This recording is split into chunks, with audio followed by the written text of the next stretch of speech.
Hello and welcome. You're watching Women's Division III basketball live on JumboCast for the first time in 287 days, but who's counting? We are more than happy to have you back, and this one should be a treat. Another installment in early out-of-conference play between the Endicott College Gulls and your Tufts University Jumbos. Both teams come into this game having just earned their first wins of the season against local foes, Tufts against Brandeis, Endicott against Salem State. I'm joined on the mic today by the semi-eternal, the meritorious Riley Daniel. And for the first half, Julian Glickman, providing you with all the color analysis in his debut Hoops broadcast. Gentlemen, as I said, both these teams coming today with the win to first victory at their backs. What will be some keys to keeping the momentum tonight?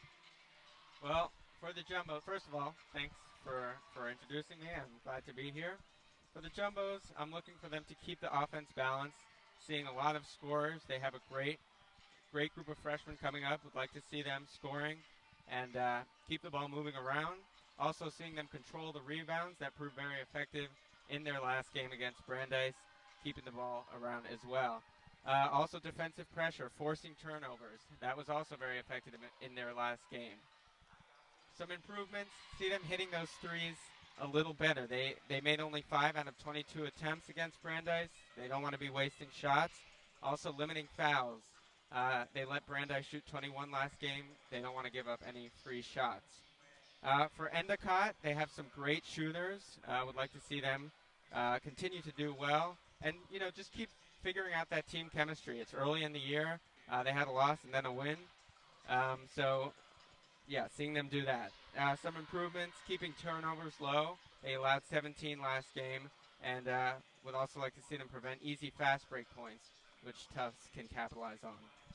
Thanks, Julian. Yeah, both these teams coming into the season perhaps with a little bit of chip on their shoulders, both having lost in the first round of their respective playoffs, CCC for Endicott, NESCAC for Tufts. Riley, what are some storylines you're looking for going into this game? Yeah, thanks, David. I think for the Jumbos, there are really a couple storylines. We'll tell you all about that, but we're going to step aside for the national anthem. Stay with us. Indeed we will.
Thank you. Now at this time, let's meet. Have no fear, the wait is over. you could get off the edge of your seat. We have Riley Daniels storylines. Yeah, thanks. Thanks for the introduction the second time, David. I got you. I mean, I think we have to start when we're talking storylines with what's not here for the first time in 5 years, and that is there is no Maggie Russell coming off that bench to start for the Jumbos tonight. The second leading scorer in program history, someone who has been an All-American twice, an All-NESCAC player 3 times. So without her, you have to wonder where the scoring is going to come from. And then on the positive side, you have an answer to one of those questions, which is Annika Decker is back. Went down with an injury in mid-January. Initial prognosis was she was not going to be back to play until the start of NESCAC play in January. But here she is starting tonight. Had a start against Brandeis where she put up 14 points and had a huge block in the final seconds to seal that win. So it's just a great scene to see Annika back healthy and playing. And I think with her, with Sophia Gonzalez, with Callie O'Brien, there might be an opportunity for this year's Jumbos team to play a little bit faster when you have more guards on the floor. You can move the ball around a little bit more, play from the outside, and look to go quick and look to hit from deep. Yeah, I mean, you mentioned the scoring in that first game. Also super efficient, 5 for 6. That's something this Tufts team struggled with a little bit last year, their shooting percentage, finding the right shots as compared with in prior seasons. So she will look to lead the effort. She's always been a more efficient scorer, looking for better looks, but she'll look to lead that effort this year as they try to clean it up on the offensive end. I think also with her, you got to look at the first year. The only first year who has gotten minutes under Jill Pace without injuries had been Sarah Crossett until Brandeis. Well, Monet Witherspoon became the first ever first year Jill Pace gave the starting lineup to on opening night, and she did not disappoint. Got herself 8 points in that game, but she's someone with a very high pedigree who the Jumbos could look to be an instant impact as a first year. Yeah, I mean, 3 turnovers in that game, so, the scoring was there, solid on the rebounds as well, 3. A little bit, perhaps, of first-game jitters in that regard, but you can see why, when you look at the high school accolades, why Coach Pace has that confidence. Not to go on and on, but you could. 4-sport letter winner, 1,000-point scorer, 2 times All-District, All-State, and a 2-time state champ, among other things. So definitely a good addition to this Jumbos team. You missed the most impressive part, which is she turned down 3 D1 offers, including from the University of Maryland, to come here. She wanted to be a Jumbo, and she's getting that chance. Sophia Davis, first on the board for Tufts. And the Jumbos going with an aggressive full-court zone press early. Shinny up top. Shinny and Dempsey back and forth. 2 players we talked about before the game as impact makers for the goals. Absolutely. We knew that it would be Shinny and Dempsey, with Shinny doing a lot of the ball handling responsibility and Dempsey looking to put the ball in the basket. Yep. All NESCAC first and third team, I guess, non-respectively. The first is Dempsey last season. Gonzalez to her left, kicks to the wing. Witherspoon, 3, no luck. Didn't go in, but you will take that every single time if you're Jill Pace. You got an open look with one of your good shooters in the wing. Davis with a nice block up around the corner. Drops it out. Shinny at the elbow. Ref didn't like the look of it, and it'll go the other way. Nice to see the Jumbos putting pressure early on.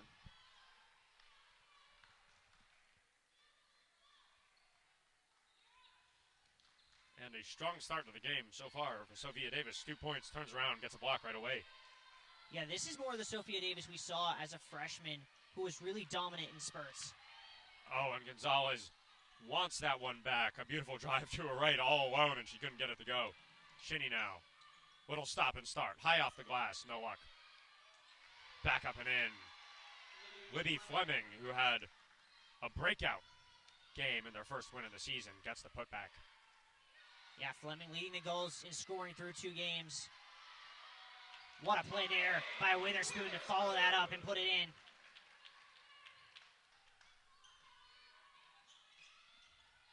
Dempsey. Goals working it around the outside.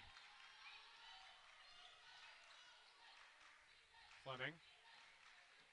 Konareski comes off the screen and finds it. It's a pump fake, and once again, and we know that the referees here on Cousins will not hesitate to call that little 2-step hop on a collect Well, you don't get away with it because Cousins might be the squeakiest floor in all of Division III. And so if you make the slightest step, they're going to hear it, and so will everyone else in the gym. Gonzalez drives. Finds Decker. Nice looking to cross it. Strong on Dempsey and gets it to go. And Tufts will probably be looking to get it into the center there. I mean, one thing that jumps out when you look at these two rosters for Tufts, 6 players over 5'10". For Endicott, only 1. Yeah, that is a big diversion. Another thing that jumps out is the turnover problem for Endicott, averaging more double digits in both their first 2 games, and we're 2.5 minutes in. That's turnover number 4. You see the Jumbos doing a 2-man defense there, proved effective. Gonzalez into the post. Once again, can get it to go, but this time there's contact on the back, and she'll take 2. I mean, we talked about it in the start. The speed with which the Jumbos are playing offensively right now is not something we've seen, at least in my time here, in the last 4 years. They're playing a lot quicker, moving the ball around, much like the Boston Celtics. And the first free throw won't fall.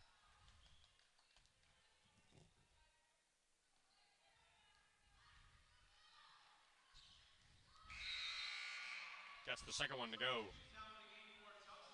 And the substitutions for the Jumbos, number 10, Hope Nardone and Annie Espesi enter the game, sending Witherspoon and Davis to the bench. Yeah, Nardone's someone to watch because she is, at least statistically, the Jumbos' best returning three-point shooter. Very accurate, especially from the corners.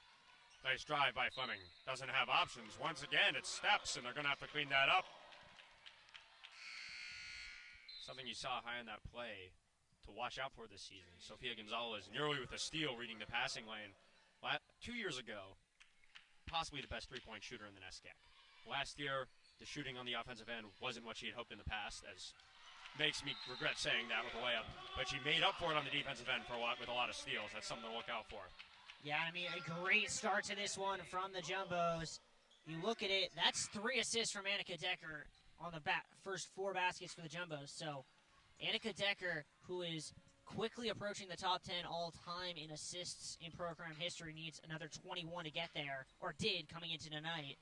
Might get there by the end of the night if she keeps this pace up. Yeah, and some sloppy offense from the Gulls, which they're really going to want to clean up and not give the Jumbos some early momentum.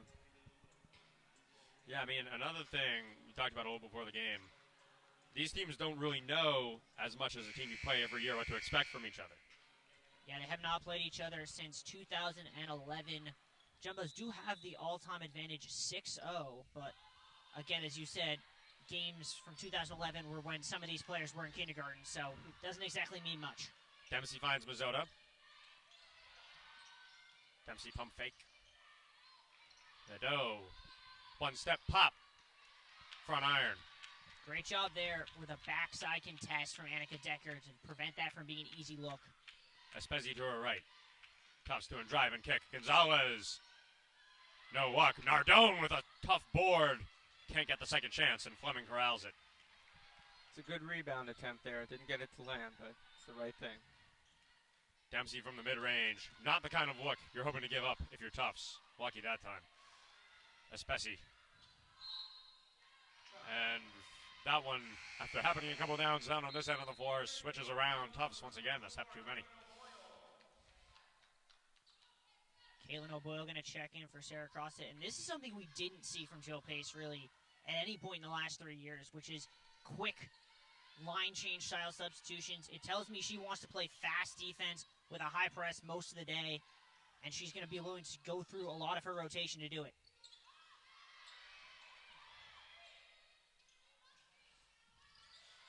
Mazzota tried to corral the rebound, can't keep it off the baseline, and it'll go the other way. That's now 3 consecutive possessions where Annika Decker has influenced the shot with her defensive positioning. She has really been everywhere in the first 5 minutes of this game. Espesi. Assessing her options. Gonzalez to the left, didn't have the 3. Nice cross-court pass to Nardone, but Fleming's there. Pump fake. Inside pass to Boyle. Good one-step hop, and it gets to go. Mazzota, nice little drop pass to Shinny. Dempsey to her right, goes up strong, gets her own rebound, and that's one she'll want back. Usually gets that one to go. Yeah, Endicott, they've struggled shooting on the year, only 35%. They can't buy a bucket right now. Nardone up top. Espesi drops it to the corner. Gonzalez 3-ball. Once again, can't get it to fall. Neither of these teams shooting the way they want so far, I'd say. Espesi looks to change all that. No. Gonzalez, another board. And Sofia Gonzalez is getting to the rim and drawing contact. We'll see her again at the free throw line. Well, I'll tell you what the difference is between these two teams right now. Yeah, neither of them are shooting well. The difference is the Jumbos are getting second, third, and fourth chances. They are outworking the goals on both ends of the floor right now. Yeah, it shows why they're a strong rebounding team. You know, they're getting good looks, but really not getting them to land.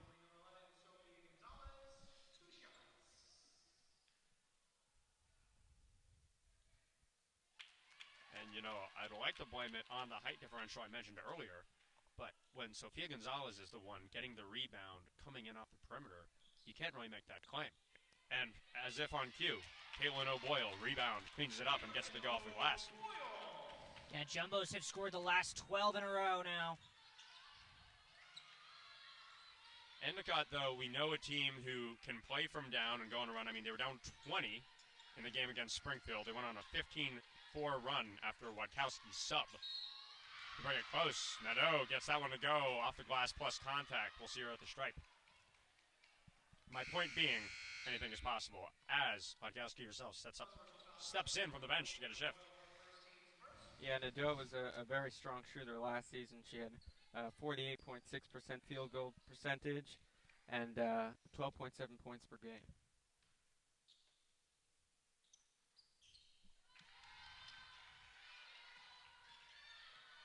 Callie O'Brien into the game for the first time today, as well as Stella Galanis. She's Espesi on a backdoor cut. Garabedian also getting her first minutes. Shinny, with nobody within a solar system of her, finds Wadkowski. Can she be a difference maker? No on the first shot. Fleming. Shinny. Using her pivot. Fleming, nice drop step. Out to the corner for Garabedian. Time running down. Wadkowski gets the first bucket to go. That was a really good defensive possession from the Jumbos. Constantly able to switch, provide the doubles, just a better finish there. Espesi uses momentum to her advantage. Boyle wanted it but couldn't get it. Nadeau coming the other way. Shinny, hard right, guarded by O'Brien. And the pressure on her back is enough.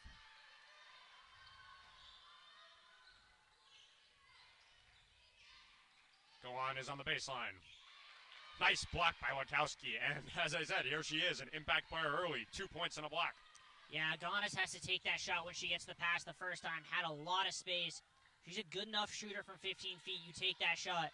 They'll look to drive on, too, especially when they have the height difference. Nadeau using her pivot. Endicott looking for an opening. So far, none. This could be it. Fleming, 3-ball. Gowanus collects. Tufts has runners.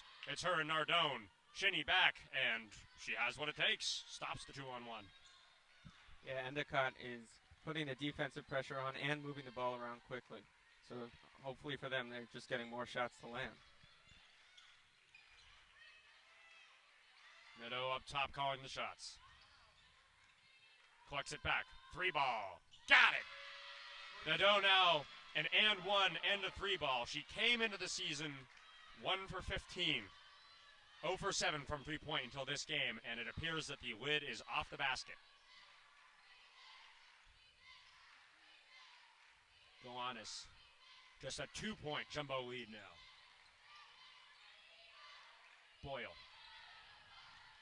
assessing her options.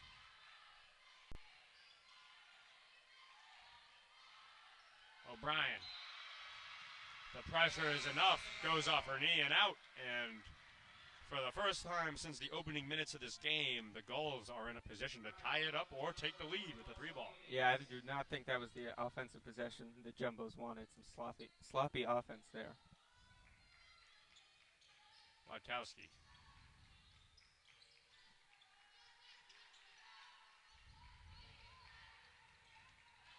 Shinny up top. Nice drive to her right. And this time she gets it to go. Couple strong drives from Shinny, but she couldn't cash in.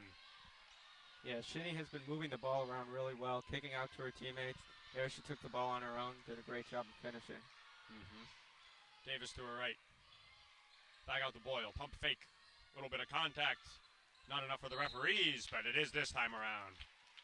Good rebound there from Caitlin O'Boyle, but got to point out a concerning trend for the Jumbos, which is this new unit of guards that came in for Gonzalez and Decker in Galanis and O'Brien, -10 since being on the floor, so not a great stat line.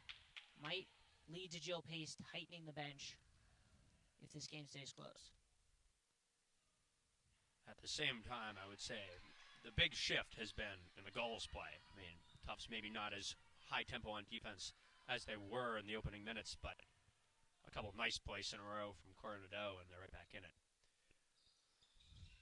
Boyle, a fruitless trip to the stripe. And it's a tie ball game with 1 minute remaining in the first quarter. Garabedian finds a screen from Fleming from the elbow. Bang! And all of a sudden the tide has turned. Endicott Gulls on top. O'Brien to her right. Finds Davis. High pressure from Garabedian. It's an O'Brien open three. No. Again, Davis with the board. No. Espesi fighting for it onto the ground with Vladkowski. And they'll call the jump. Some really aggressive defense from Endicott there in the paint. Doing a good job of getting a jump ball there. And as you said, Riley, Coach Pace not liking what she sees. Almost a full line shift here. Starting five back on the floor here.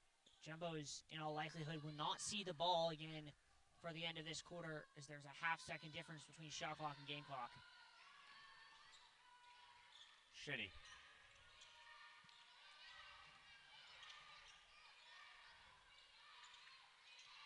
Endicott cycling it around.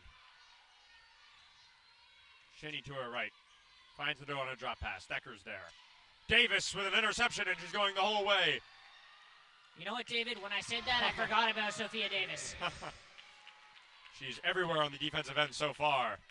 Shinny from half court. It was a little late and also a little high. So through one stanza, it is 16-16. We've got a tie ball game here in Cousins.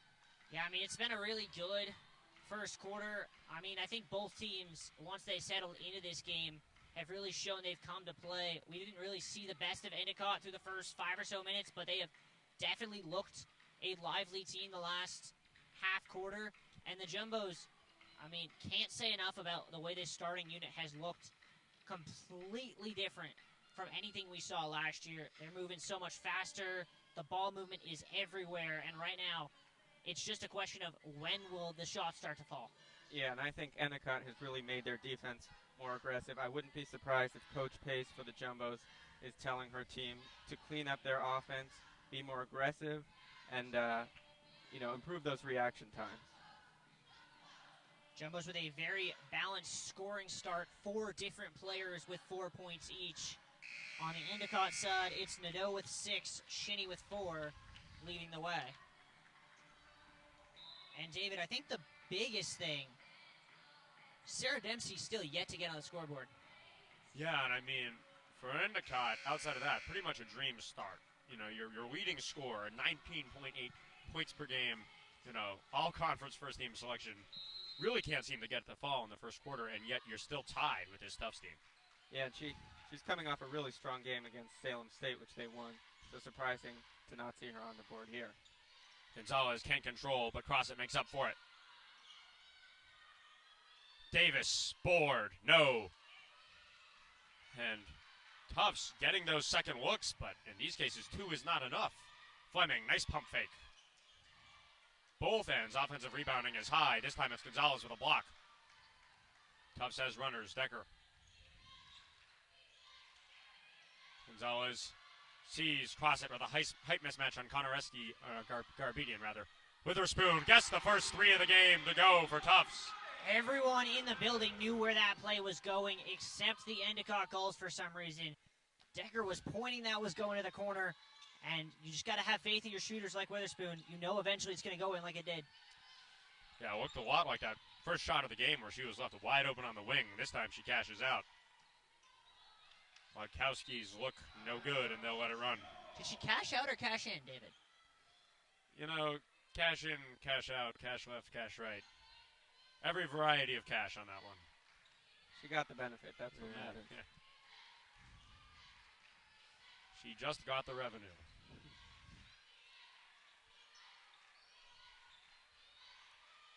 Cross it. Drop. Nice. And that is post moves 101. David, I'm starting to think Jill Pace might have read your height notes when she came up with her game plan today. I mean, that is really, for a coach, a dream bucket. You'll take that every day. Wachowski to her right. Nadeau working on Witherspoon. Little step back. She is money today. Godot with 8 already. Gonzalez to her left. Nice little move on Garabedian. Goes up with a floater. Can't get it to fall. $1 million move and not the finish she was looking for.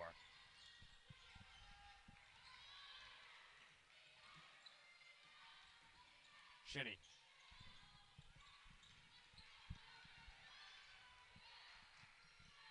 Wachowski can't control. The goals once again using the shot clock, and Shinny wanted that one. Lost Decker with a nice move. Tons of space. No luck. Yeah, that's the risk with fast ball movement is you can get kind of sloppy in the paint. Jumbo's trying to play fast there, but good job getting back defensively from the goal. So we're now going to make some substitutions of their own, including the return of Sarah Dempsey.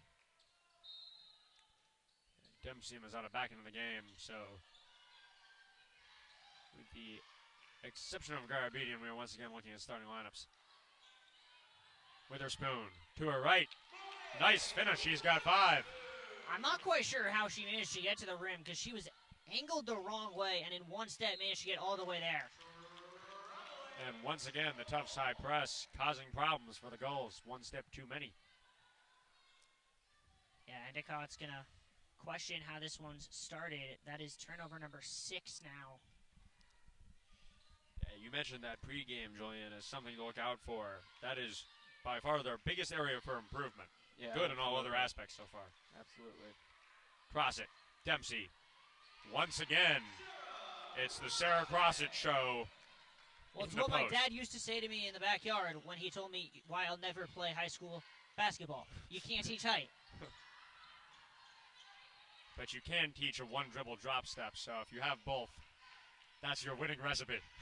But yeah, what Endicott lacks in height, they make up for in ball movement and speed, which is nice to see on offense. Dempsey, once again, using the whole clock. Nadeau's only got 3 to work with. Dribbles right, Witherspoon. Dempsey has to pull it. And no rim, so they'll call it shot clock violation. And that's really unfortunate for Endicott. They had a mismatch. They had Dempsey against Decker where they had a 5-inch height advantage, but weren't able to get anything more than a 20-foot jumper out of it.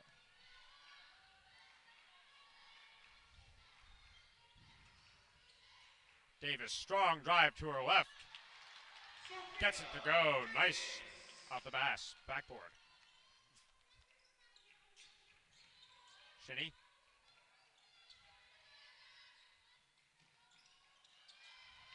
Fleming. Nice pass from Shinny down low, and Fleming gets to go. 27-20 Tufts, 5 remaining. Witherspoon from around the same spot for 3. Gets it again.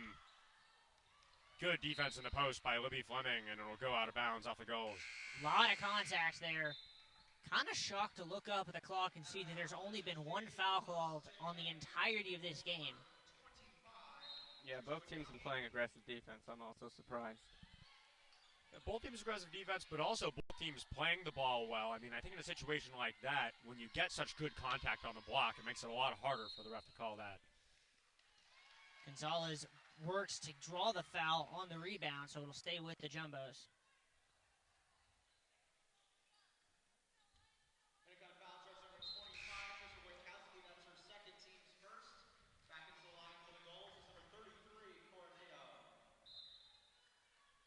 Nadeau back into the game.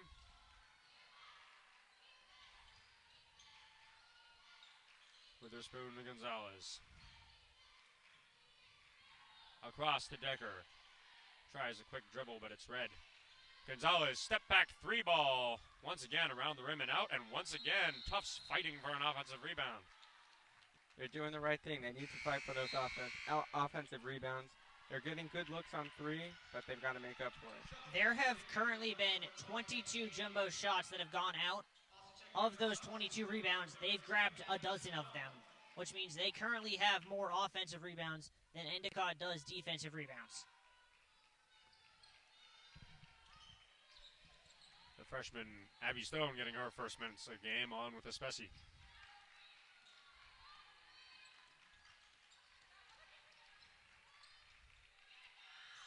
Mazzata.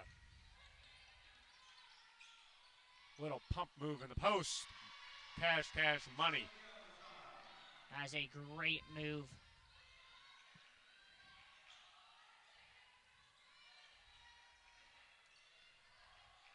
And Stone, I think, her first minutes of the season now.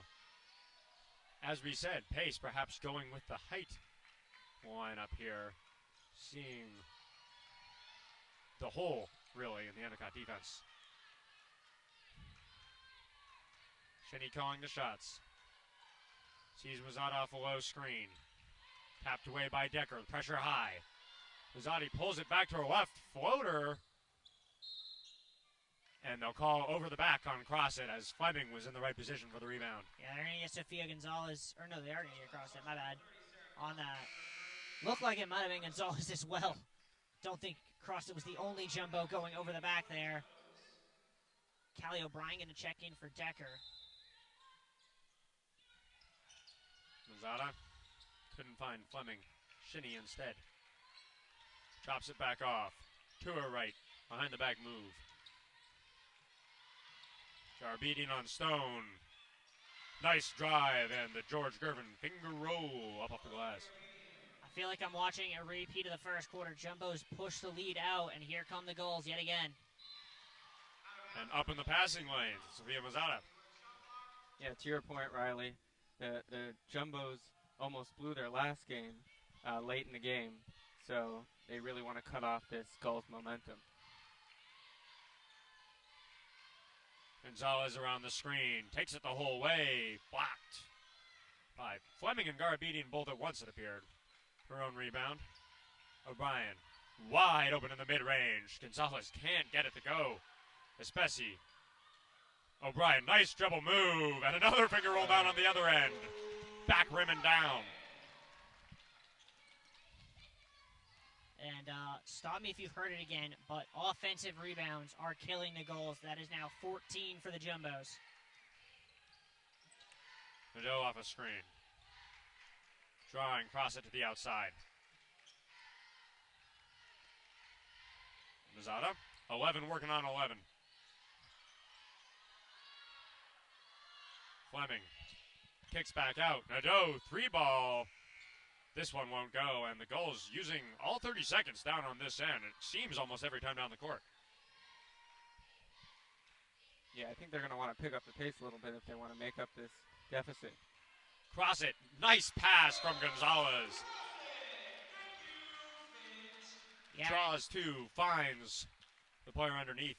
Jumbos have started to develop a little bit of a pattern where they're using Sarah Crossit somewhat in the way they used Maggie Russell in years past, where she's getting the ball in the post, and then instead of looking to go up with it immediately, she's looking to distribute, draw the mismatch, draw the double, get rid of it, and force the opposing defense to play in rotation.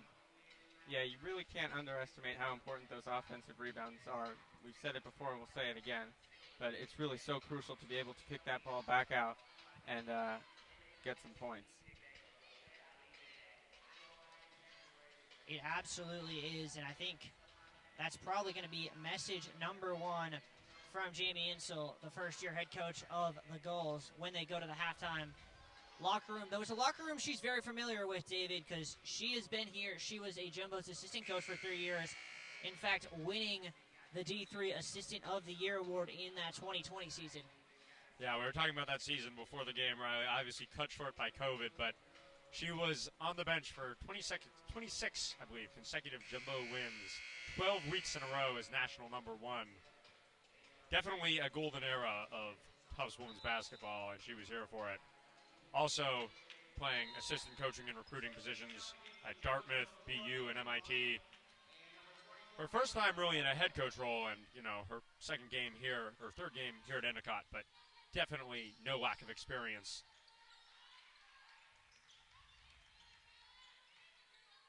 Fleming. Top off to Mazzata, and the referee saw too much contact from Espesi coming across the screen. Yeah, more substitutions from Jill Pace. Back into the game, Caitlin O'Boyle. Alongside her, Annie Ryan gets her first minutes of the game. So 11 jumbos have now seen the floor in this first half. Mazzata up top.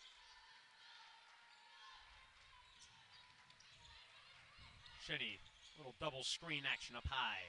Turnaround, pump. 6 seconds to work with. Shinny drives, uses the shoulder to draw contact on Annie Ryan. She'll go to the stripe. Yeah, Shinny clearly sees the court very well. Moves quickly, moves around quickly. Doing a good job drawing contact there.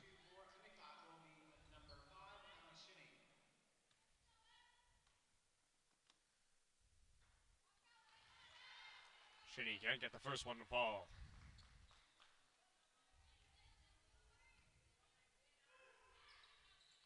Second one, better luck, nothing but net. And Nadeau, the steal on the defensive end. Endicott will try to run. They've got 2 minutes and 6 points to make up on Tufts. Garabedian. Shinny, time, space, no. Gonzalez, and it's the team in white now running. Espesi to her left. Flick up with the left hand, nothing but backboard. And Mazzata putting on a little ball handling clinic in her own half. Yeah, Mazzata's been impressive so far tonight. Goals have looked different since she came back on the floor for that second shift. Yeah, and I mean, in that last game, a big reason they got the win. When you look at the stat sheet, it looks like bench points is a big reason they won. They had 25. Well, 18 of those are Sophia Mazzata. She was a super sub in that game, and no surprise to see her get the starting role today. O'Boyle and Fleming fighting for it. And another jumbo offensive rebound. Yeah, you saw O'Boyle swoop in there to get that rebound.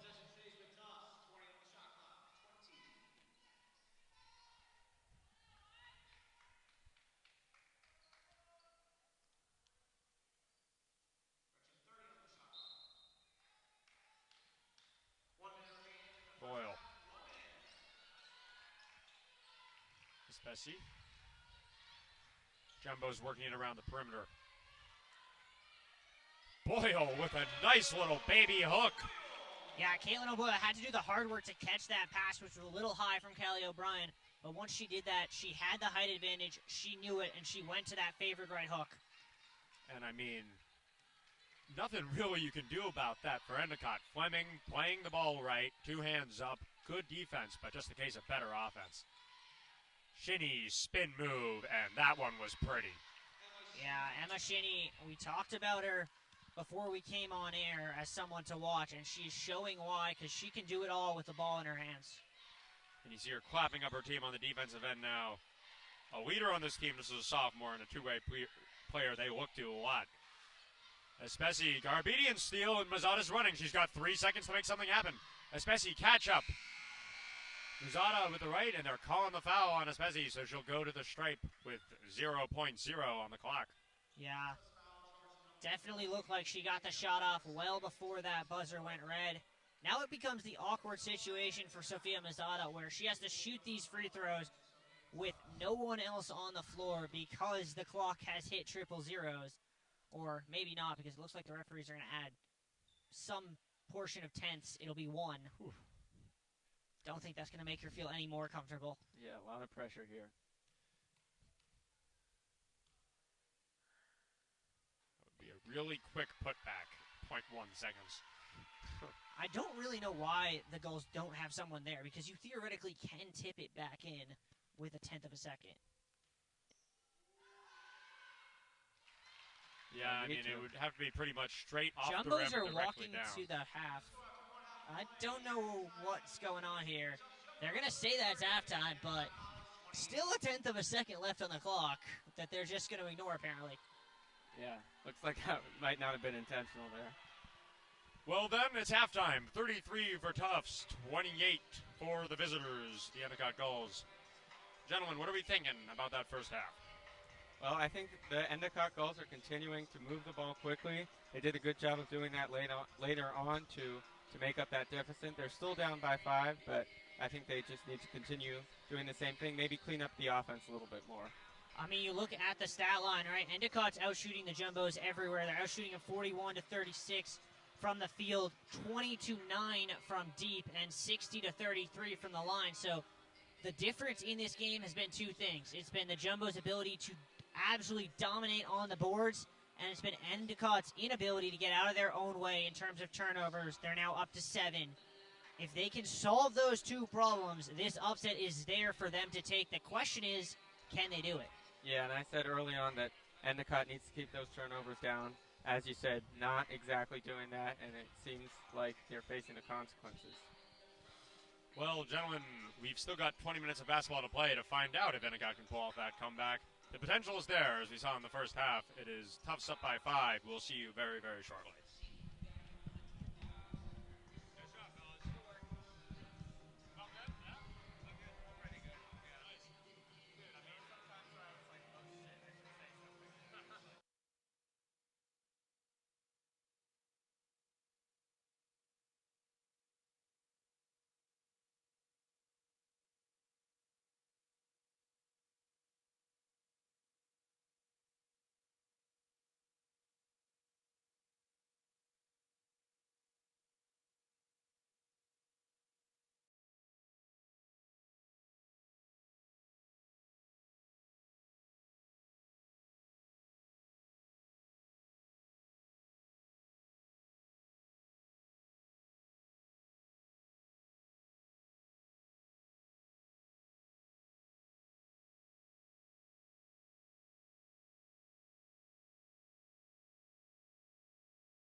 Boom shakalaka.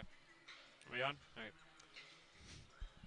Welcome back. We are about to start action for the second half of this Division III women's basketball game between the Jumbos of Tufts University and the Gulls of Endicott College. I'm joined once again by Riley Daniel, and also in his first broadcast for the second half, our good friend Marcus Sapupo. Marcus, tell us a little bit about how we got where we are now with this Tufts 5-point lead. Hello, folks. I am pleased to be here. Well, having filmed the second quarter and watched the second quarter myself, I've seen a lot of quick offense from the Jumbos. They've been relying on turnovers. They've scored 11 points off of these turnovers, and they've gone right to the basket off of these turnovers. These rebounds for them have been super important, leading 27 to 18 in rebounds. So I think that maintaining this quick offense will be very vital for Tufts to keep this lead. That is definitely something they need to continue to do. I also think they need to continue going to what has been a consistent advantage, and that is the height game. They need to keep feeding inside Sarah Cross at Caitlin O'Boyle, because as good as Endicott has been defensively at really denying the Jumbos in the paint, they have yet to show that they have the ability to deal with the Jumbos' height inside. Yeah, I mean, going into the second half, I would say Endicott, if anything, especially after those first few cold minutes, has been the better shooting team from outside. Both teams a little bit cold from really outside of 10, 15 feet. The difference makers have been, as you said, turnovers. I will say on both ends, a lot of offensive rebounding. The Gulls, it seems, more energetic to crash the offensive boards than to clean up on their defensive end. So that'll be something both teams look to maintain in the second half and clean up on their defensive end at the same time. The rebound battle could prove decisive.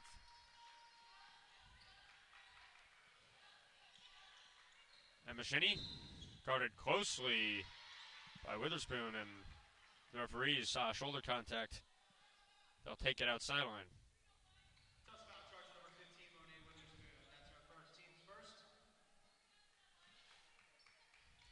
Zada up top. Decker's there. Shinney guarded by Witherspoon. Crossett wanted the pass. Now Fleming has space. Outside, and Konareski can't get the shot off. Nice closeout. Yeah, great work there from Sophia Davis to get out to that, deny the open look. Another block for Davis in this game. Shinney takes it left, creating space. Fleming goes up, rebound, cross it, but Fleming fights for it, and they'll call it a foul. Jumbos will retain. The reason Fleming was not able to get a good look there was the help that came from Sophia Davis on the inside to provide another defender there that she had to get that shot up and over. Yeah, Davis undoubtedly a difference maker on that end of the court. Gonzalez, nice little pump. Won't go. Crossett was the last one to get a hand on it, and Endicott take it back. Jumbo's going to go back to the full court defense here.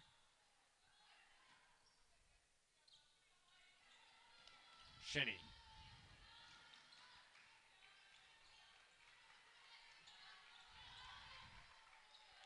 Calls Konareski to her for a little give and go, handoff. Calling Dempsey towards her, and it's Gonzalez once again in the passing lanes, but she just can't get her hands on it, out of bounds. Yeah, Gonzalez rightly frustrated. She would have probably been able to grab that ball if it wasn't for the referee getting in her way a little bit there. Unclear why there was a fresh 30 given to the Gulls. Didn't look like Gonzalez ever really possessed the ball.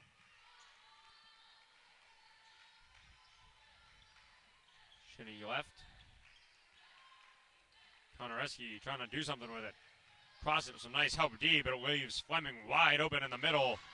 And you cannot give her that kind of space because she will make money off it every time. Gonzalez, nice drive, 1 and 2 back, couldn't get it. Konareski fighting for it with Witherspoon. Jump ball. Yeah, great hustle again from Witherspoon. That's a play that the Jumbos really have no business getting a jump ball out of, but Witherspoon doesn't care about that. She says, if you're going to give me an inch, I'll take a mile.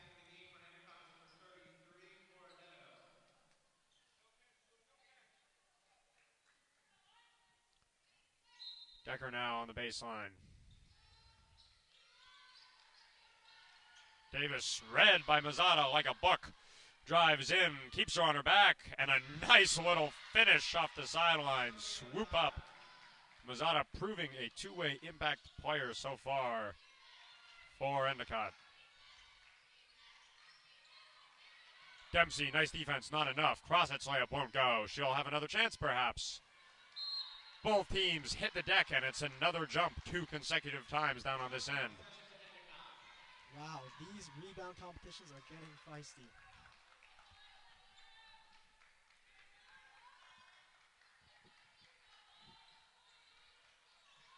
Shinny. Stop and start down the court. To our right. Cross back over. It's a double cross. Mazzata making Decker guard her high. Looking dangerous. Spin move. Pull back. Nadeau, 3. It's a fake. Dempsey draws 2. Great drop off to Fleming, and they'll call the foul on the floor.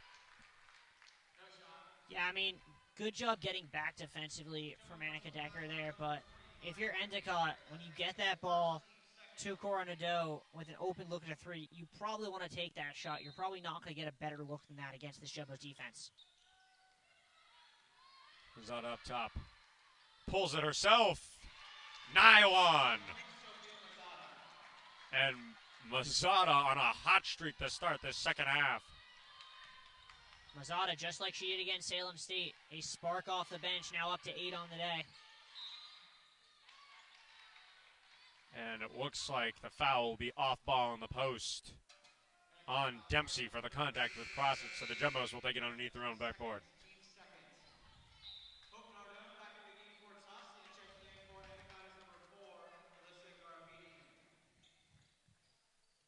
Jumbos haven't scored in the last 3:43 of game time. Referee blows the play dead. No idea why.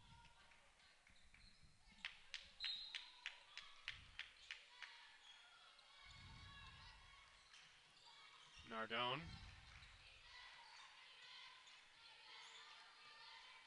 Decker sets up the offense.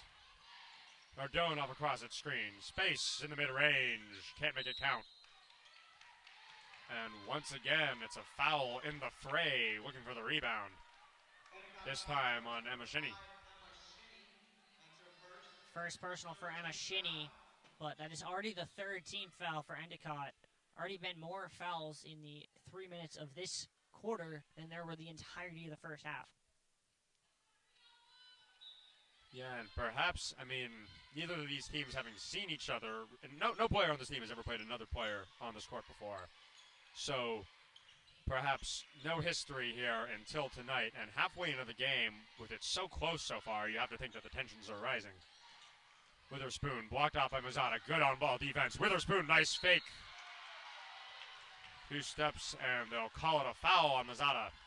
Yeah, and just there you can see why Monet Witherspoon was such a highly touted recruit. The ability to really turn a chance out of nothing when she looked like she was just getting stalled out. That little pivot and spin to her offside gets her 2 shots to the line.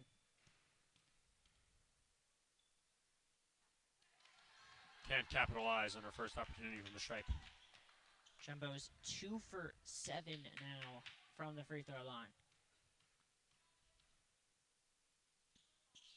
Make it 3 for 8.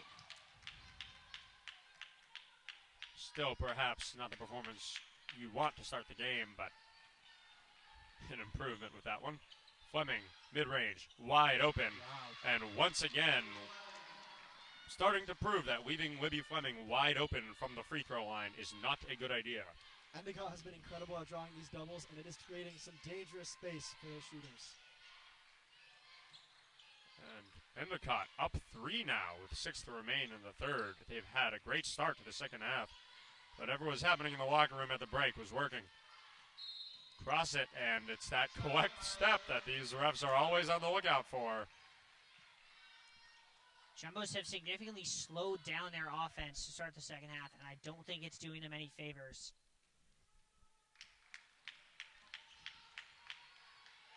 Mazzata back and forth, bringing it up the court.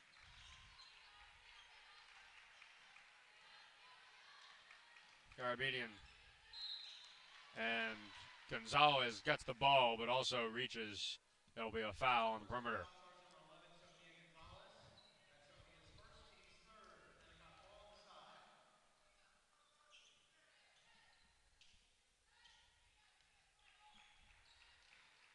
Shenny up top. Nadeau assessing her options. Mazzata pulls another three. Iron. Nice pass up to Gonzalez. Tries to drop it off to Witherspoon, but Shinny is there. Out of bounds. Jumbo ball. And a 3-for-3 substitution for Coach Jill Pace. O'Brien, Boyle, and Espessi entering the lineup. So 4 of the starters out. Just Witherspoon to stay in here.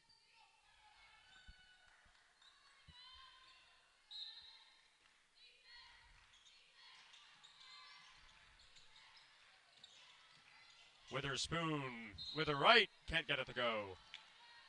Witherspoon's ability to just get under and to the rim is unparalleled on this floor right now, and it is the reason the Jumbos are still in this game.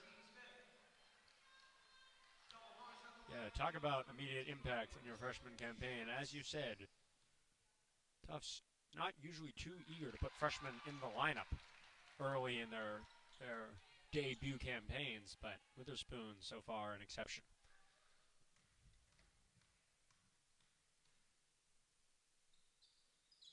And once again, it's a 1-for-2 strip. This time Boyle's rebound finds Espessi outside, and all of a sudden we've got a tie ball game. It almost feels inevitable that whenever there's a 50-50 ball off the glass on the Jumbo's end, they're going to come away with the offensive board.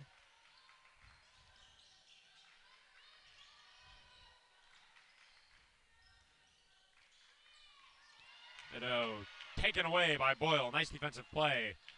And O'Brien forced to pull it back. The Jumbos will set up in the half court. Has Gonzalez wide open. Yeah, Gonzalez was screaming for it. O'Brien didn't give it to her. Witherspoon. Kick to Espessi. Tons of space. Drives anyway. Sees Boyle. Pump fake. Outside. O'Brien.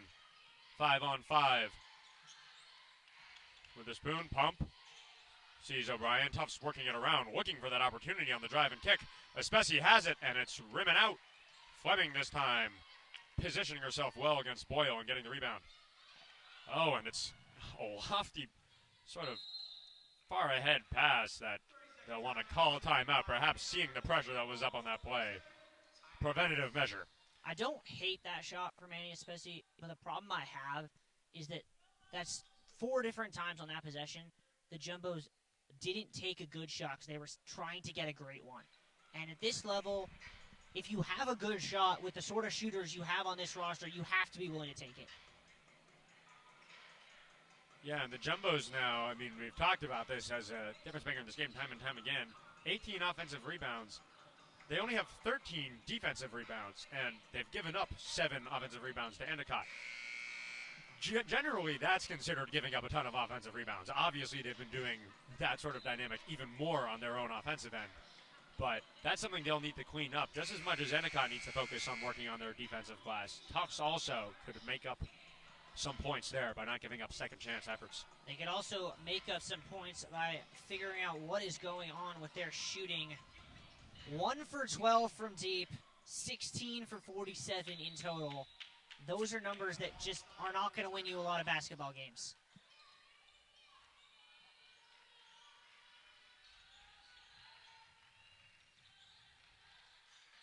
Garabedian finds a Wachowski screen.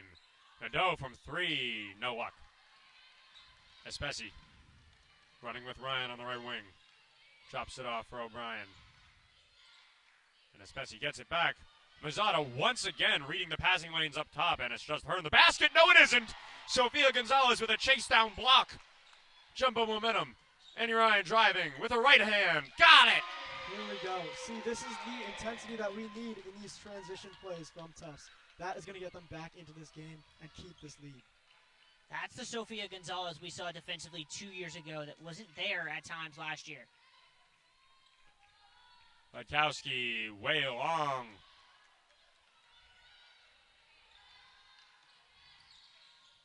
Espesi.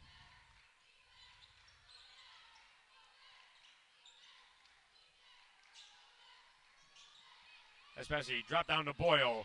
Nice turn. Fleming's there. Sorry, Witkowski was there. Wasn't there enough. Nice rise up finish from Boyle. Yeah, well, Boyle now with 8. Second on the team in scoring tonight. Wow. One's stuck in the basket, so it'll be a jump. Possession arrow in favor of the Jumbos. And Boyle and Crossett both impacts in the post so far in terms of both rebounding, putbacks, and just post moves, controlling the paint on the offensive end. Yeah, Jumbos have a combined 16 points from O'Boyle and Crossett. You look at the scoreboard, that's 40% of your points. Been effective tonight. O'Brien, mid-range, and you give Golly O'Brien around 5 feet of space, 10 feet out from the basket. That's what happens. On the other end, a similar lesson could be learned. Garabedian found wide open underneath the bucket for an easy 2. Yeah, and that's really what you can't have here, the Jumbos. You were on a 9-0 run. To give up that run so easily on the defensive end, just unacceptable. O'Brien. O'Boyle being manhandled inside.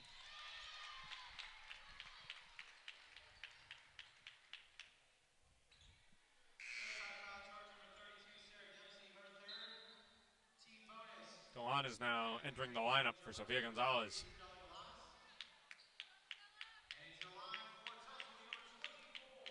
Interesting combination on the floor for the Jumbos.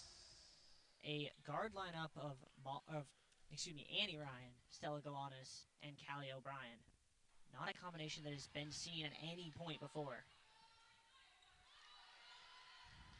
O'Boyle can't get the first one to fall.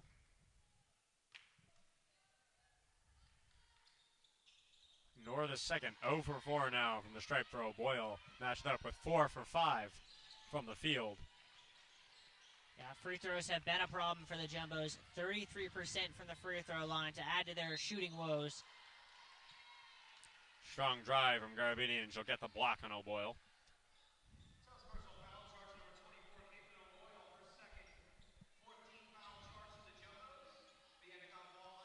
Rosado will take it out underneath. 4-point Jumbo lead. Rosado, high pressure from Witherspoon. Nadeau, all the space and time in the world from 3, and that's one she'll want back. Galanis. Nadeau almost in the passing lane, but not quite. O'Brien sees Galanis. Wide open from 3. Splash! Finally! And at long last, the Jumbos cash in from deep. It's Stella Galanis.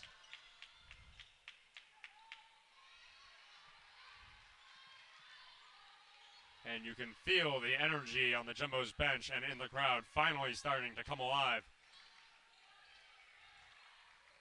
Shinny to her left. No luck. Nice drive. Can't get it to go.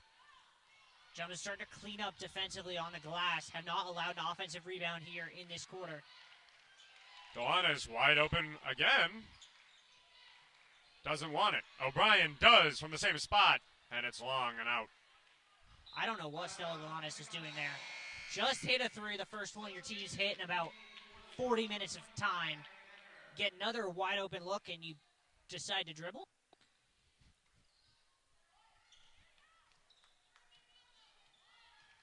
Shinny. Strong drive right and a good behind the back move. To her left. Garabedian gets the switch. Perhaps not one she would like. Witherspoon on her now. Dempsey, nice pass fake. Once again, Endicott using that shot clock. Garabedian, good step through, but it's high off the glass and no rim. Endicott played a very patient game there. They stepped back from the three-point line and reorganized themselves. I'm very impressed with that. It looks like Tufts is going to do their own sort of circulation here. Jumbos want to hold for as long as possible. If they time this right, they can make this the last shot of the third quarter. Yeah, 3 seconds separating shot and game clock. Galanis now pulls it a little early from 3. Boyle board, got it. 5 or 6 from the field and cleaning up the offensive glass like she's got a Swiffer. Oh, that is a horrible foul from Annika Decker. Decker gets called for the reach, which will send the goals to the line with 1/10 of a second left in the quarter. Yeah, and if you're thinking that Sofia Mazzata was probably unlikely to catch the ball and huck it over her head full court for a 3, then the return on investment for that foul is not ideal. Ironically, Sofia Mazzata in the exact spot she was in at the end of the second quarter. Yep. No stranger to that lone paint while she shoots her free throws.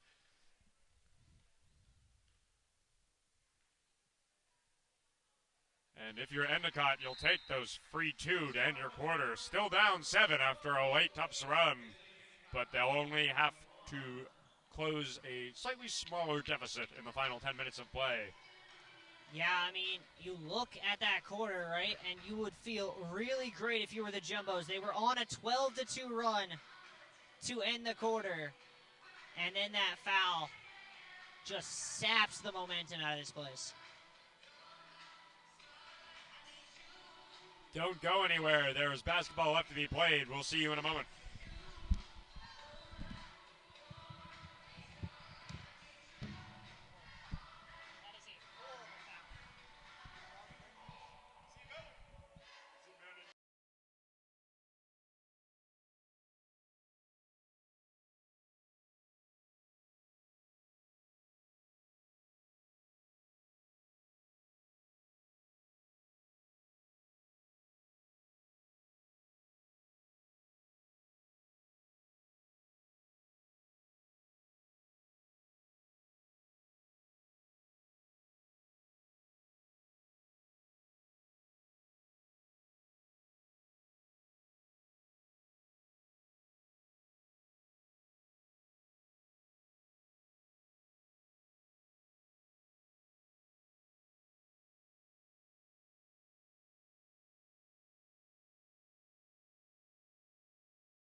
And we're back. 3 quarters down, 1 to play here on Cousins. Tufts up 48-41 on Endicott as they'll look to close this one out. Endicott had a really strong run, I think around halfway through the first quarter, where they closed an 8-point lead in maybe a matter of 2 minutes. So everybody in this gym knows that this game is not over. Plenty of entertainment left, I'm sure. Some question over at the scoreboard.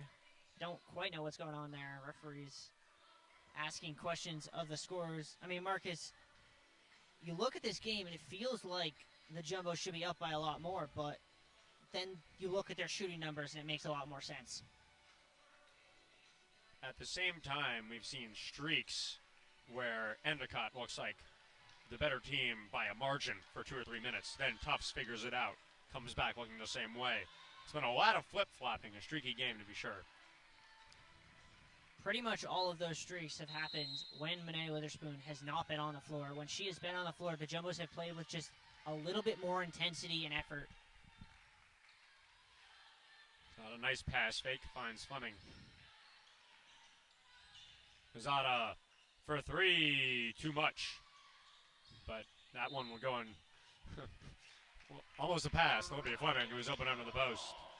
Endicott they were relentless with their three-point shooting last quarter. They jumped up to 6 attempts as opposed to 1 attempt in the second quarter. I wonder if they're going to continue that pattern into the fourth quarter. They were not terribly successful, going 1 for 5. But yet, here they are, hopefully closing the gap, so we'll see what happens. Annie Ryan, nice pump. Goanis to her right. Floater, money. That might have been the best offensive possession I've seen all night from the Jumbos. Ball moving around like they're playing hot potato. Goanis with a great up fake. Gets to her spot, no hesitation. Yeah, and I mean, all night it's been drive, kick, but this time there's just an extra step they seem to have under them. A little more energy. That makes the closeout have too much momentum. They're able to get by and get that nice bucket for Galanis. Shinny, drive, way too much space. She's cleaning that one up off the glass every time. Yeah, Galanis seemed unsure about whether to fight over the top of that pick or cut under. She did neither, left Caitlin O'Boyle on an island by herself. Screen from O'Boyle. Galanis now sees it back to her. Fleming tried to get in the passing lane. Decker to her right. Nice swing to Ryan. 3-ball. No. And 2 players hit the deck. They'll call the foul here on Coronado. Yeah, Jumbo's probably unhappy that that foul was called, to be honest, because it prevented what would have been a easy layup for Caitlin O'Boyle. At the same time, 2 players hit the deck in the post. It's probably a foul on somebody, and they'll at least take as a that is true, though. silver lining. I wonder in the first half, would the whistle have blown? Decker. Galanis off high screen. As Gonzalez and Crossett approach the scorer's bench. That was Gonzalez's only second rest. She's already played 28 minutes tonight. Galanis, nice move to the right on the dough. Wide open in the mid-range. Can't convert. Witherspoon board. Back out the Decker. It's a reset. Ryan on the wing. Another try from that spot. And where she missed from before, she gets it to go this time. And that was the same pass that Decker made earlier. And I think that's very impressive to have these swing passes going through continually.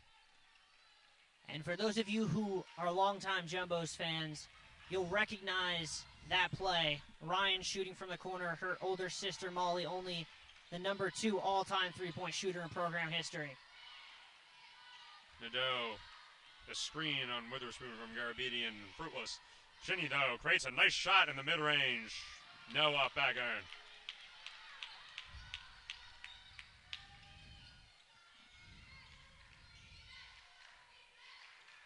Decker.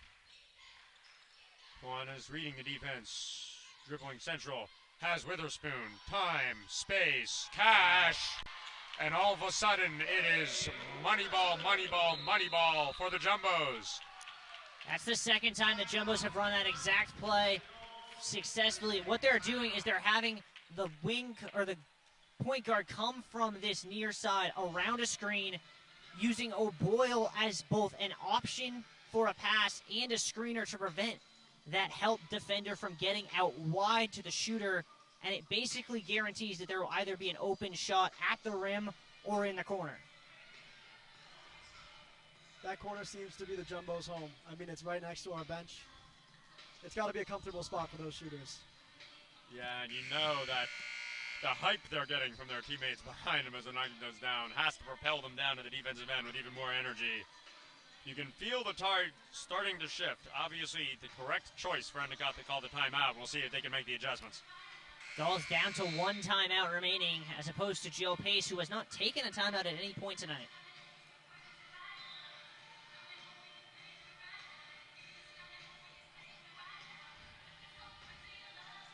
And we'll see what, perhaps in a change of play style, what Coach Insel had to say to her team in that short break.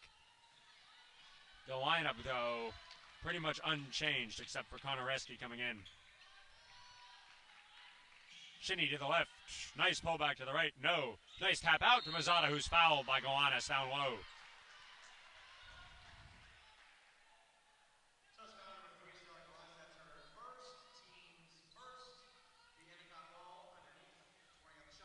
And you wonder how much fatigue is becoming a factor with Emma Shinny, the only player who has not taken a seat at any point tonight.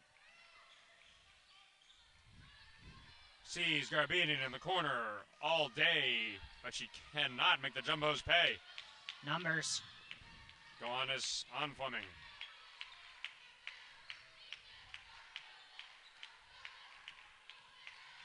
O'Brien can't really make anything of the screen from Crossett. Crossett now calling for the ball. She wants one-on-one with Fleming. And she has Galanis wide open. And it's a pool party in Medford. First it was nothing, now it's everything. Galanis is, sorry. Scoring in droves. Yeah, Galanas with a nice finish there. Jumbo's on a 24-6 run, spanning the quarter break. Really have turned this from a game in which they were trailing into a rather comfortable lead. Cross it. Reads the pass. Now Jumbo's running again. You can feel the tempo increasing. Galanas to the paint. Can't get it to fall. Good defense by Mazzata. Galanas upset. She thought she was fouled going out for that layup. Nice screen from Fleming around the elbow. Gets it back.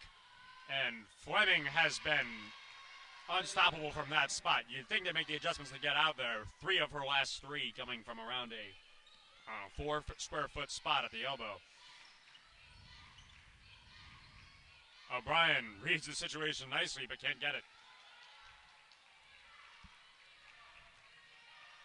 Endicott have 13 points to erase and 5 minutes to do it.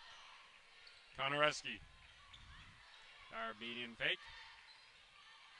This time Gonzalez not making the mistake of leaving Fleming open from that spot. And a smart choice from Gonzalez to foul Fleming as she gets it down low. Good screen and switch to set it up from Endicott. Yeah, great offensive set there from Endicott. Got the mismatch they wanted, but really wise decision from Sofia Gonzalez, the senior. Realizing I only have one personal, we don't have any team fouls. I'm just going to reach out and we'll reset defensively.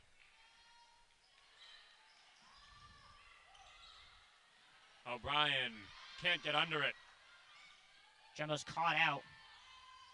Shinny, nice drive on Espesi, and Emma Shinny been driving strong, getting to the rim, but in these last few stanzas, she just hasn't been able to make it count. Gonzalez on the wing, looks to add to a string of threes. And once you open the can, you just can't close it back up. Jumbo's had made 4 threes total through their first 7 quarters of play. They've made 4 threes in the first 5 minutes of this fourth quarter.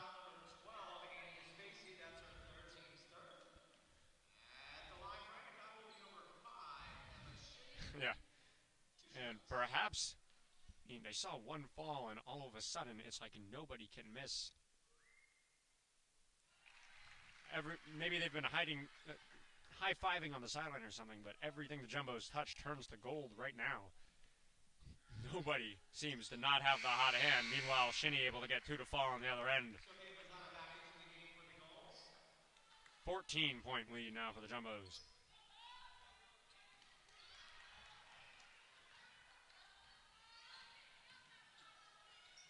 Espesi. And off the hand, it appears, of Garabedian, so it'll stay here. Wise decision there from Stella Galanis. Looked up here like it might have gone out directly, but she knew it had been deflected. Knew the risk of trying to go for that ball. Decker. Drop off for Gonzalez. Wanted cross it, couldn't find her. And Mazzata hit the floor hard. We're going to step aside momentarily. We'll be back. Stay with us.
And Mazzata making her way to the sideline for Endicott.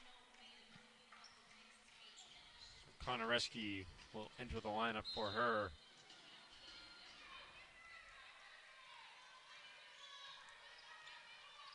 Shinny up top.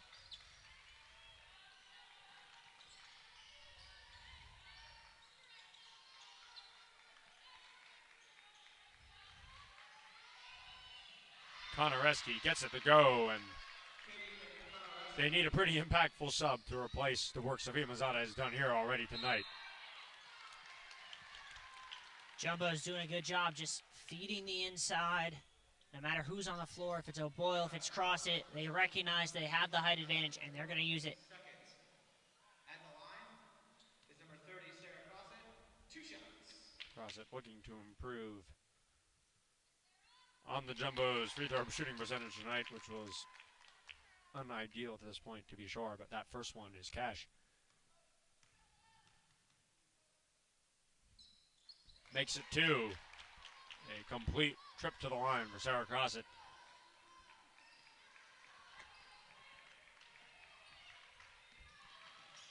Caribbean.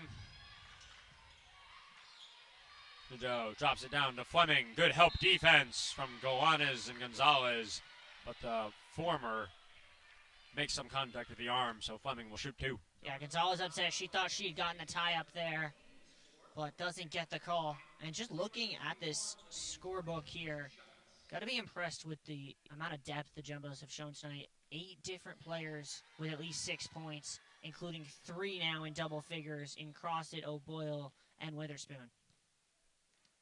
O'Boyle, an outstanding game. 7 rebounds, 5 of those offensive rebounds, and 5 assists from Decker. So Fleming's free throw brings it to a 13-point game. For Endicott, it's kind of got to be now or never. 3 minutes left on the clock. Galanes, and perhaps it starts with a Fleming steal. Endicott, though, no time to run out 30 seconds to play like they did earlier. No, they can't. And Shinny, maybe 5 seconds in, gets it high and lofty off the glass to go. What the Jumbos need to do here is not work to slow things down. They just want to go into their settled set. Their offense has been effective enough. They don't want to change things up right now, but they can't try and force Sarah Crossit like Galanes did on that last possession, or they risk getting the ball picked off again. Gonzalez hustles for it on the ground and gets it back out to Decker. Gonzalez, 3-ball, and finally, Tufts miss from deep. Dolls probably needs to go a little bit quicker than this. They need 11 points in the next 2+. Konareski from the mid-range, there it is, and all their trips on the offensive end have been around 5 seconds and 2 so far. It's on defense where maybe they need to start playing with a bit more urgency, pressing up top. And a wise decision from Jill's Pace to send Monet Witherspoon to the line to check in.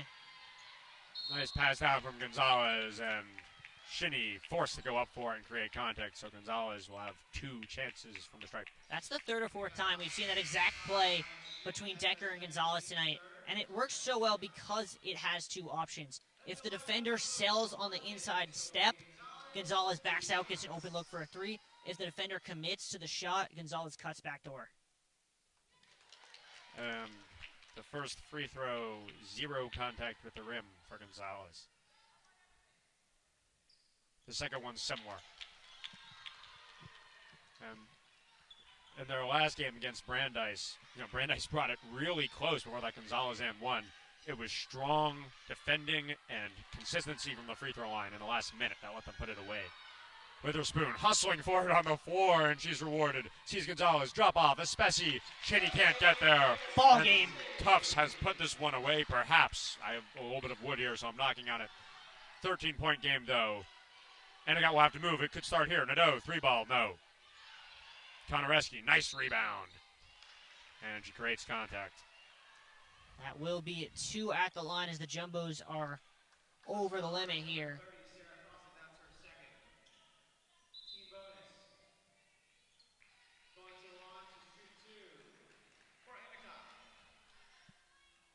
That's a 4th foul on Annie Espesi.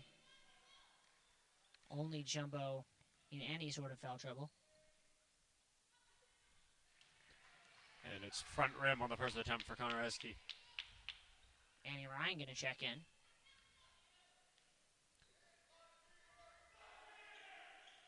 One for two for Konareski. Ryan will replace Espesi. Jumbos want to have their best free throw shooters on the floor in anticipation of potential fouling from the goal, so it looks like they might just play this out. Witherspoon.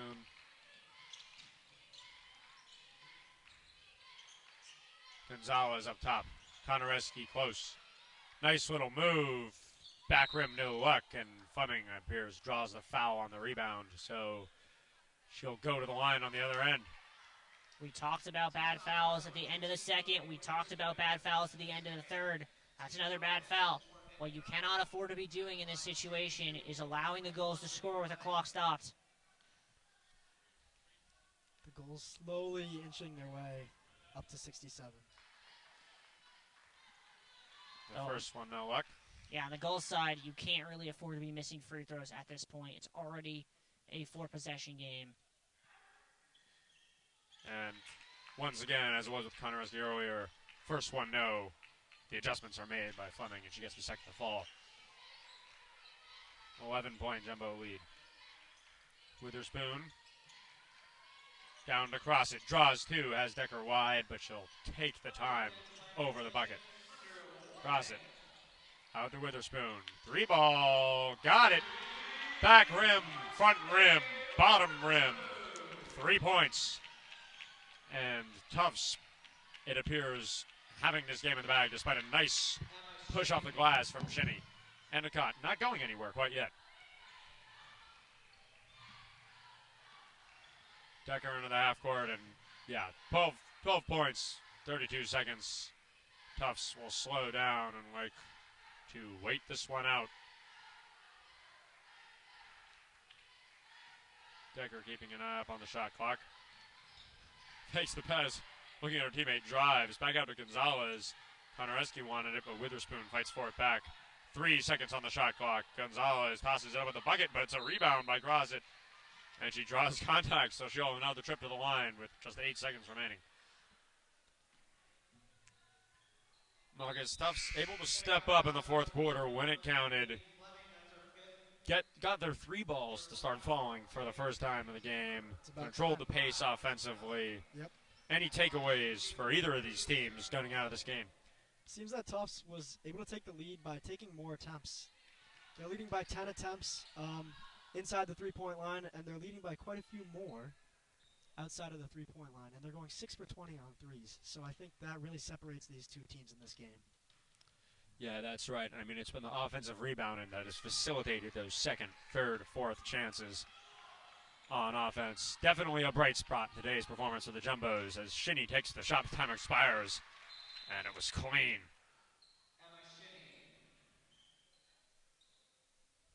So, the referee is talking to the scorer's table. A pause on the court. Brings it from 0.7 seconds up to 2.1, but those are both numbers. Endicott Decker will be happy to wait out in the corner. So your final score is your Tufts University Jumbos 71 and the Endicott College Gulls 60. A back and forth game for both sides. High pressure on the offensive end. A lot of offensive rebounding, as we've talked about, for both teams. And a lot of good competition through 40 minutes. You've been watching Women's Division III basketball on JumboCast, and don't go anywhere just yet because we've got Riley Daniel down on the sideline looking for an interview. We'll be back.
Welcome back here to Cousins. Just going to give you a momentary notice that Annika Decker will be coming up momentarily, so stay with us.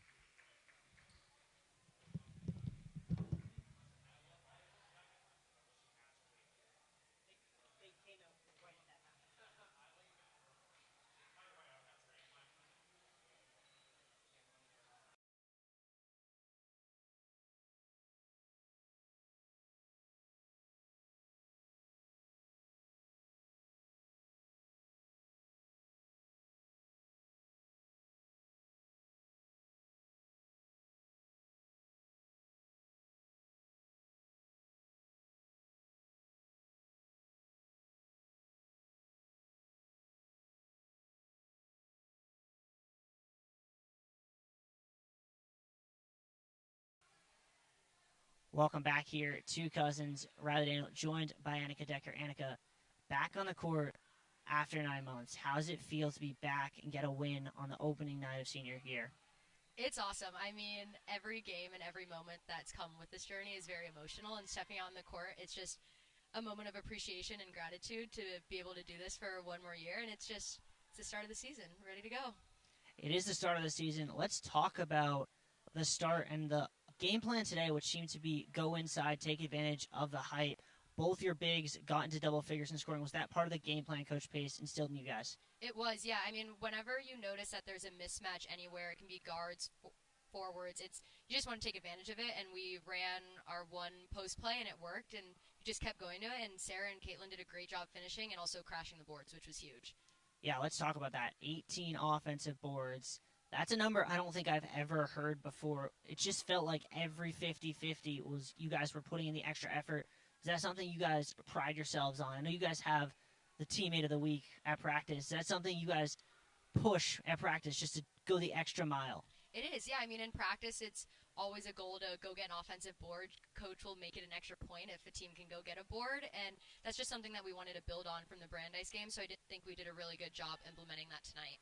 Let's talk about going forward. Obviously, Babson on Friday, Roger Williams Saturday. What's the feeling knowing you got two big home games here this weekend? Want the crowd to turn up? Yeah, honestly, I mean, we're going to take it game by game, but Saturday also being a doubleheader, I think, with the boys. I think crowd will be huge. No one ever wants to come into Cousins, so it's always a fun environment to play in here. So what you're saying, Annika, is that the fans at home, they should come here and make it a miserable environment for Roger Williams and Endicott. Yes, 100%. We got to defend Cousins. The crowd is always what deters them. Any game, home game we have here, it's a scary sight. All right, Annika, go celebrate it with your team. Thank you. Awesome. Thanks, Riley. Thank you, all of you, for tuning in. I'd like to thank the other members of my crew, Marcus and Julian, doing a phenomenal job their first time on the mic. Zachary Miller, great work on the cam as always. For Zach Klein, our director, David Latham, killing it on the play-by-play. I've been Riley Daniel. You've been watching JumboCast, and as always, stay home safely.